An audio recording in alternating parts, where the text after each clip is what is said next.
Today we're looking at Section 2 of Chapter 19, which is going to focus mainly on military engagements of the Cold War, so the Cold War Part 2, as far as escalating relations and tensions between the United States and the Soviet Union. Now, the first time that this term has been coined, the Iron Curtain, will hail from Winston Churchill, as we're looking at the actual engagements of the Soviet Union on Europe. Now, the Iron Curtain is going to refer to basically the Soviet Union's goal of continental conquest. Now, we're not talking to the extremity of that of Nazi Germany, nor to the extremity of the Empire of the Rising Sun or Japan, but we are looking at expansion nonetheless. So I want you guys to understand this term is going to relate to imperialism. Okay? That term has not gone by the wayside, but it is becoming less and less likely being used due to the fact that these nations are starting to formulate their own governments and govern themselves. So we have this problem. The Soviet Union, and this is one of the best political cartoons on the Iron Curtain ever. We have this problem of the Soviet Union's goals of expansion, territorial acquisition, and ultimately rise to power. Because essentially, who is the Soviet Union in competition with? Germany. The U.S. Very good. Okay. So ultimately, they have to make sure that they're at least one for one, apple to apple, with what we're doing in the West. That's their goal, to do the same process, execute the same process in the East. George Kennan, diplomat, specialist on Russian and Soviet affairs. That's the most important portion of that as far as Kennan. Now, that being said, what he's saying is their ultimate goal, the Soviets, is to spread their ideology. Now, what is the ideology of the Soviet Union? Communism. Communism. Very good. So make sure you have that. Communism. We don't want that to be spread. So we have the term, as they're looking to spread, we are looking to contain. Very good. Okay, that's the most important word as far as relations. Now, that being said, legitimizing the U.S. vigorous anti-Soviet position, major observations include: the U.S. can exploit the frailty of the economy. If you can point out to the world, and all these are global perspectives, okay, make sure you have that. All these are global. How can we weaken the Soviet Union without a full-on military attack? Because we don't want that. Exploit the frailty of their economy. An economy, a command economy, although on paper it appears to be owned by the people, commanded by the government. If we can show that there are major gaps and significant issues to their economy on the global spectrum, we can pull all foreign trade from the Soviet Union. And now, if we pull the trade from the Soviet Union, where's that going to go? To the United States. Okay, so that's a double positive. They're weakening and we're growing. That being said, the lassitude of its people, how poor and impoverished is what we're looking at there. Poor, impoverished, weakened, struggling to the world. Okay? Look at, just in the past year, the rise of the Kony 2012 film, regardless of the individual in charge of it. But look at the reaction to that. It did have effectiveness as far as sending U.S. troops into Central Africa.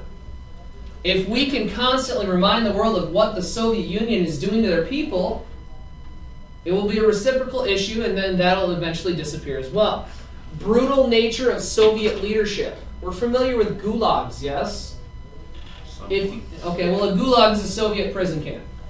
If you're sent to one, more than likely not coming back. Right? If we can show this to the world, the inhumane actions that the Soviet leaders are doing onto their people, and almost parallel that with Nazi Germany, we can allow the world to frown upon them just as we already are. Right? Unrealistic to expect the thaw. It's not going to happen anytime soon. That's a big idea. Kennan points this out. Don't expect this issue to disappear anytime soon. It's going to be around for a while, and it will be through the 1980s and into the 90s. The mistrust that they have for the world borders on paranoia. Now, when you're paranoid of something, you start to react in ways you normally wouldn't do, right? If you're overly paranoid of something, something's going to happen, oh my God, someone's going to attack me, blah, blah, blah. You start acting outside of the norm, which is one thing that we need to understand of the Soviet Union. Not only do they mistrust the world, but they're paranoid of all of the West. So they will do anything possible to ensure that they have what they need to succeed on the global market. Now that ultimately could evolve into brutalities.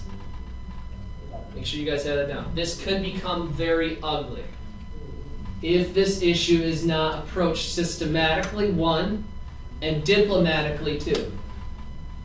All right? Continuing on. Containment policies drafted by the U.S., the Truman Doctrine. We've heard of this, correct? Yeah. Okay, 2 years after the war, Truman approached Congress asking for $400 million for Greece and Turkey. Now, why Greece and Turkey? We're allied with them. Kinda. Oil. Kinda oil. So the Soviets don't get it. So the Soviets don't get specifically this. Okay? Now, the Dardanelles link the Mediterranean Sea to the Black Sea. If the Soviets can claim territorial acquisition of those two nations, they will then control the Dardanelles. That was the primary objective of Germany, excuse me, not Nazi Germany, of Germany and the Ottoman Empire in World War I, control the Dardanelles, because then they could close off the Soviets' warm water port. We want to make sure that this is still open for commerce. All right. That being said, you have to understand Truman Doctrine driven by money. Okay. Absolutely. Not so much a defense initiative, because we don't have an ICBM that could be launched from Turkey to the United States. But we do engage economically in that hemisphere of the world. Berlin blockade and airlift. Okay? Berlin, the nation's former capital, lay deep into communist East Germany. Make sure you have that. The capital itself is in communist East Germany. However, it is split between the Western Allies and the Soviet Union. Okay? Seeking total control of Berlin itself, Soviet leaders will close all railroads and all roads leading into the city to get those people to suffer. Now, if your people are suffering, they're reliant on what? If we can get these people to suffer, who are they going to be relying on? Whose government? The Soviet government. Very good. Because we have no Western Allied support entering.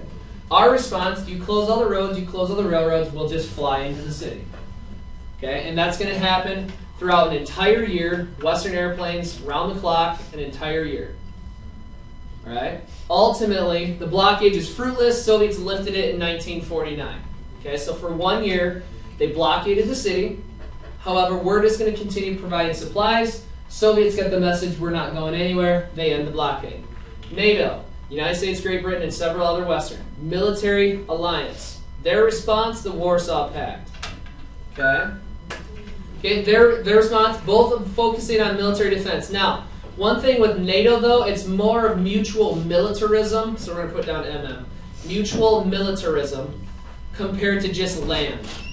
That's what we have with the Warsaw Pact and the Soviet Union. That focuses more on just land. But here we have actual, united armies.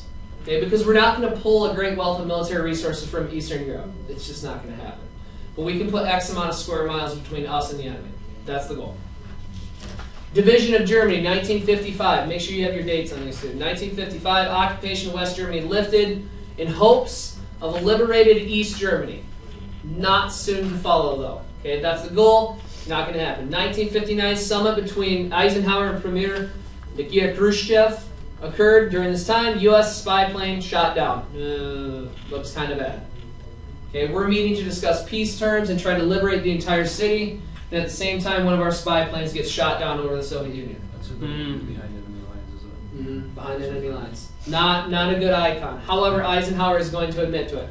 Yes, it was a surveillance mission. It is our plane. Basically, my bad. All right. However, and again, you have to. The whole theme of the Soviet Union is mistrust, paranoia, mistrust. How can you discuss peace terms with someone who just admits that, yeah, we were spying on you? You can't. You can't. Khrushchev cancels all future meetings. Wouldn't you, though? Yeah. If you're a politician, regardless of what country you're for, and you're meeting to discuss peace terms while being spied upon, sorry guys, I can't even trust what you're doing. We're trying to make peace, and you're still trying to figure out what we're doing. We're out. That's what Khrushchev does. So, not entirely divided. We move forward. Okay? John Foster Dulles. Now, you may have heard that from the airport. Dulles International. Yeah, That's where we're at here. Okay? It is Eisenhower's Secretary of State. Now, if you're familiar with the responsibility of the Secretary of State, in many circumstances, they do more with foreign policy than your Vice President does. Okay?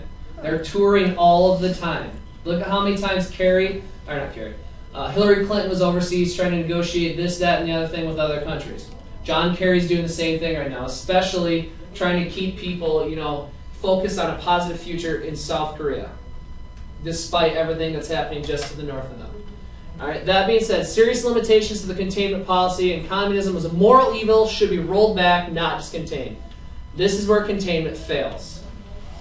He's saying we cannot just contain this. It is morally wrong. It is incorrect. It won't work for the people, nor will it work as a functioning government. That being said, we have to reduce the influence that communism places on the world. Okay? That being said, one of the major things we got to do is brinkmanship. Now, it's that whole idea where you just keep arguing with someone and arguing and arguing and arguing, and eventually you're going to take them to the brink and they'll back down, right? You'll get to the point where it's going to look like conflict's going to happen, and whoever you're arguing with just says, all right, whatever, I'm moving on. That's brinkmanship, all right? So make sure you understand that. That being said, it's going to try to ward away from massive retaliation. We're going to make it appear as if during this conflict, we'll just keep going and going and going, and Mr. Schlitt will just be like, all right, I don't want a war, I'm out. That's the goal here, okay? Now, another thing, in order for this to be effective, we must have a lot of nuclear warheads. Massive stockpiles of nuclear warheads. All right? We're the United States. We must be superior in terms of military. That's the goal here with John Foster Dulles. All right? Now, that being said, despite his views, both nations seem to undermine and reduce these tensions. Some up between Eisenhower and Khrushchev again, okay, we come back together, failed to produce open skies. Now, this is one of the first time you see open skies. Typically before, it's free access to the seas or open water. But now a lot of commerce is flying around in the air. Technology, okay? Agreement thus eliminating first strike diplomacy, but it was a signal that powers are willing to discuss because they're meeting again. We don't have that component where the spy plane shot down. We're meeting again. Things have calmed down. We're trying to work this out. When the Soviet premier repudiated many of the policies of Stalin, it again looks like a thaw is starting to occur. All right? Now, repudiated means what? You're going to repudiate a lot of the policies of Stalin, so it looks like progress. What does that word mean, though? Going to take away. You're going to take away or reduce what Stalin had already been putting in place. We know Stalin's an effective leader, but if you create fear and starvation and just like I said, just genuine fear of your population, you should be an effective leader. Niccolo Machiavelli, the prince. That being said, Hungarians actually took a momentous step, overthrew the Soviet back, and a similar revolt is going to happen in the Czech Republic. However, quickly laid to rest by the Soviets. Okay, so we have glimmers, and you want to have this down here. Glimmers of progress. The people themselves in the Warsaw Pact Soviet bloc nations are starting to rise above their condition in an attempt to receive freedom. This is signs of progress. Right? That's huge, and that would be something you might want for your objective as well. Okay? Continuing on. 1957, Sputnik occurs. Now we know Sputnik, presented down to you here. Not a lot going on with this, but this is a marvel in technology. Okay? Success in space. Khrushchev made the bold move demanding the West vacate West Berlin. We took a few steps back. But we have that confidence booster. All right? It's been pretty locked. Both teams are batting at 500. Soviet Union just nailed a grand slam.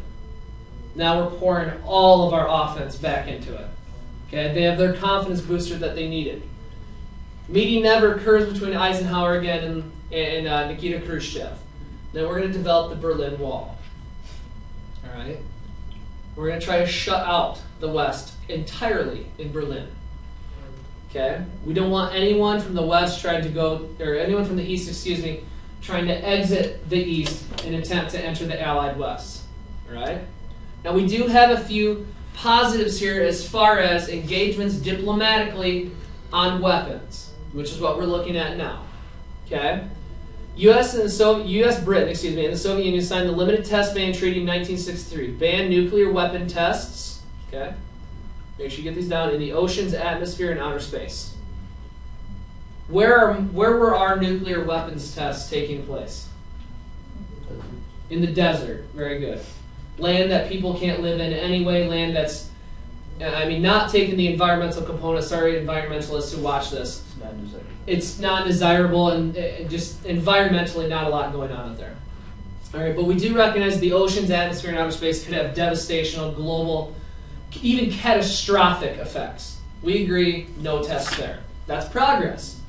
Nuclear Non-Proliferation Treaty. Ban the transfer of nuclear weapons to other non-nuclear nations.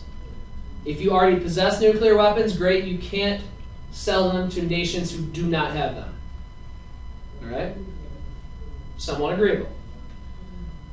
SALT 1, aimed at to prevent the expansion of U.S. and Soviet arsenals. Prevent the expansion. No provision about what you already have, though. Basically, your stockpile is limited. SALT 2 saw further reductions, but then the Soviets invaded Afghanistan, and we're not going. Congress basically just disapproves anything with SALT 2. So ultimately, SALT 2 never happens. Soviets invade Afghanistan. The book, 1,000 Splendid Suns, I have it if any of you all would like to borrow it, tells a great tale of how Afghanistan was all but destroyed by the Soviet Union occupation. It's a phenomenal book. Khalid Hosseini, same author as Kite Runner. Okay? Anti-Ballistic Missile Treaty. ABM restricted the development of defense systems that could be used against strategic ballistic missiles. Defense systems could be used against ballistic missiles. We're limiting that ability. We want to make sure everyone's on a level plane, which is the whole theme here. Right? We want to make sure that our global superpowers are on a level plane. We're all playing on the same field. We're all, batting against the same size baseball, softball, etc., etc. Strategic Arms Reduction Talks, 1982. START, right, is because you're going to hear START and SALT. You got to know the difference. START, SALT, START, SALT. Reduce long-range nuclear missiles. The big idea here. So now we are looking at delivery systems. That's a big idea. We have nuclear warheads. Now we are looking at delivery systems. We know the devastational capability, but how far can you launch that? Okay? President Reagan's Strategic Defense Initiative, SDI, or its nickname is Star Wars, which is why we have Mr. Skywalker down here. Okay? Nicknamed Star Wars, because if you look at it, satellite defense system that can sustainably destroy incoming missiles from space. It's brilliant. How is your application? How are you going to do that? How are you going to launch something into our atmosphere and get that done? Great idea, but this is why Congress and all of society, for the most part, is going to make fun of it. Okay? Love the idea. How's it going to happen? You shoot lasers. We have lightsabers now, etc., etc. That's why people are like, well, let's build a Death Star next to the moon then, too. Then we can take out the Soviets. But honestly, that's the reaction. It sounds great. And I agree if that could be done. But they could do it now. They could. Oh, I'm sure they could do that now. Okay? But at the time, we're looking at the 1980s, computer technology just started. And in our computers here, if you want to do any minute computation, refrigerator. Right? That's the size you're looking at. Then you consider the power of your iPhone. All right? Intermediate range nuclear forces, INF agreement. The United States, Soviet Union agreed to eliminate all intermediate range nuclear weapons. Okay? Again, we're trying to maintain equal footing. That's the big theme here, equal footing. If you already possess these, great. If you do not, you can't have them. Don't attempt to buy them from a nation who does. That's the message here. But you don't want to provide a nuclear warhead to a nation that's, plunged into civil war. You know what I mean?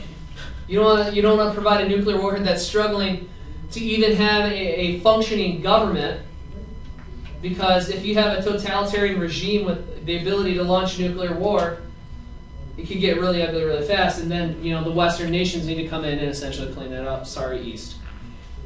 But I'm just getting a little confused because you keep saying you better not do this, you better not do this. We got rules, don't do this, don't do this. But what if they do it? What is everyone going to do to them? Them as in the Soviet Union? Them as in anyone. There's a ton of rules for everyone. Well, there are a ton of rules, but you need to understand now we have the United Nations that's formed as well. Okay, so now we have that global police unit that could step in. Well, what do they do? How do they step in? Occupation. They could reduce your treaty, your nuclear weapons arsenal. For example, look at our reaction to. You're constantly hearing weapons of mass destruction or biological weapons of war involving Iraq.